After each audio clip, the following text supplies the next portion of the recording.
going on, guys? So today I'm going to be covering the Fortune's Bounty event that will be here on June 19th. Just want to cover how you do it, what rewards you can get from it, whether or not it's worth doing. So just a full-on overview of this upcoming event. Hopefully you guys enjoyed the video, and let's jump into it.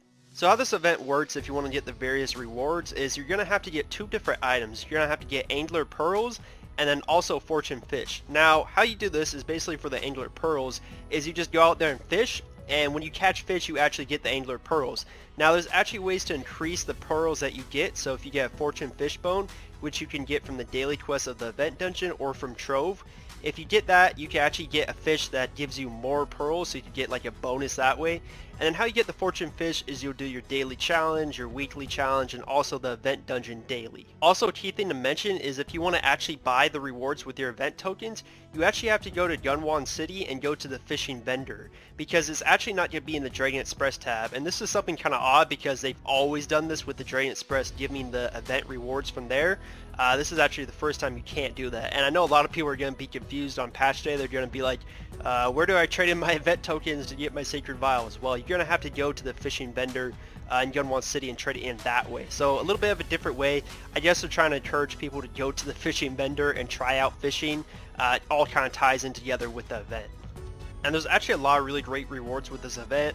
The fashion card contains like 8 different costumes, something around there. And the cool thing about it is it's not RNG, so you don't just get a random costume when you open it. You can actually select and choose what costume you want. I think that's a pretty cool feature because then you don't have to keep opening up like 20 of them to get like one of the 8 different costumes.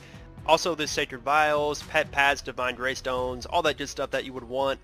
Besides that, you're probably wondering what the hell these oils are, and they're essentially just Nebula Stones with new names, and they actually reduce the cost of your weapons. So if you go down here, you'll see the Angler's Fish Oil reduces the cost of your Raven, Riftwalk, and Dawnforge weapons by 50%. This is a pretty big discount. Then you have the Prime Fish Oil, reduce the stages of Aranzu 1 through 6 and Azild and Storm Dragon 1 through 6 by 50%.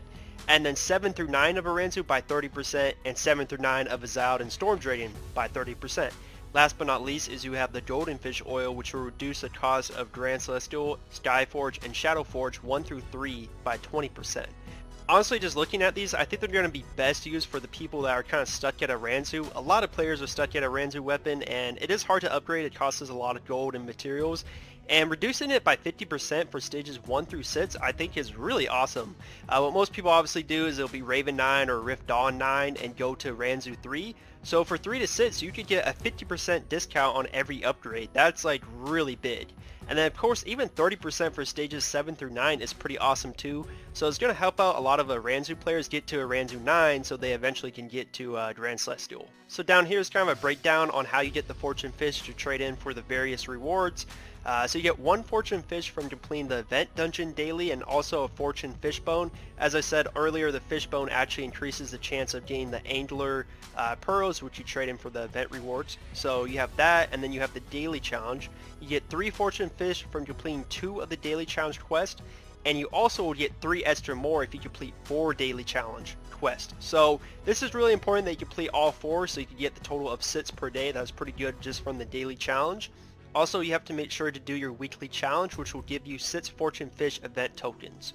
And of course with the Blend Soul event, there's always the people on the Blend Soul Reddit that do like the whole math breakdown. I can't do that to save my life, but they actually broke it down, and you can get a total of 6 Sacred Vows per character if you do everything with this event. So that's including doing the 4 daily challenge quests to get the Fortune Fish treasure chest, which is kind of like the extra reward. So you have to do everything, the event dungeon, the weekly challenge, various daily quests. And once you do that, you get 6 Sacred Vows per character. Definitely is a lot of Sacred Vows, but I have to admit it is a lot of work for multiple characters, because doing all these like 4 different daily challenge quests, the weekly challenge, the event dungeon, then you also have to fish every day on at least, you know, various different characters, how many Sacred Vows you want to get. I feel like that's going to be a pretty big grind. It might actually burn out a lot of people. Personally for me, I'm just going to keep it to 1 character, maybe 2. Because I can't imagine doing this on like 5 different characters every single day. I just feel like that's just a lot of freaking work. But yeah, if you really want a ton of Sacred Vows, there definitely is an option to get like 30-40 Sacred Vows from this event if you grind hard.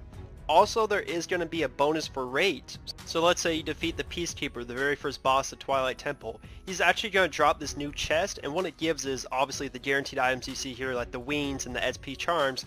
Also has a chance to give you the costume, steals, the weapon chest skin, and then also you could get the accessory. So it might actually drop the Twilight Temple accessory from the bots if you're really lucky. So there's a chance you won't even have to bid for the item from the raid, you can just get it from this lucky chest. And they've done these type of events for the raids in the past, and I've always been a fan of it because I like the little extra incentive you get. Even if the drop chance to get the accessory from the chest is like extremely low, like 1% chance or less, I like that there's actually like a chance to get that. I like the little bonus incentive that they give you, and I really wouldn't be against it if they made it permanent for Black Tower and like Vortex Temple, because these are kind of older raids. They've been lower tier for a while. They've been out for a couple years. I think it'd be great to help out new players, get them catch up a little bit quicker with these chests. So maybe a permanent option for those. Of course, for the higher tier raids like Twilight Temple and even Scarlet Conservatory, I don't think they should really get those permanently. But overall, that's really the event. We have the fishing event. We have this little bonus raid event. Let me know what you guys are excited about. What are you going to be purchasing from the event tab? Are you going to be getting Sacred Vials? Maybe the Nebula Stone fish oil things? Let me know in the comments. Hopefully you guys enjoyed the video. If you did, leave a like, subscribe, all that. See you guys in the next video real soon, and I'm out.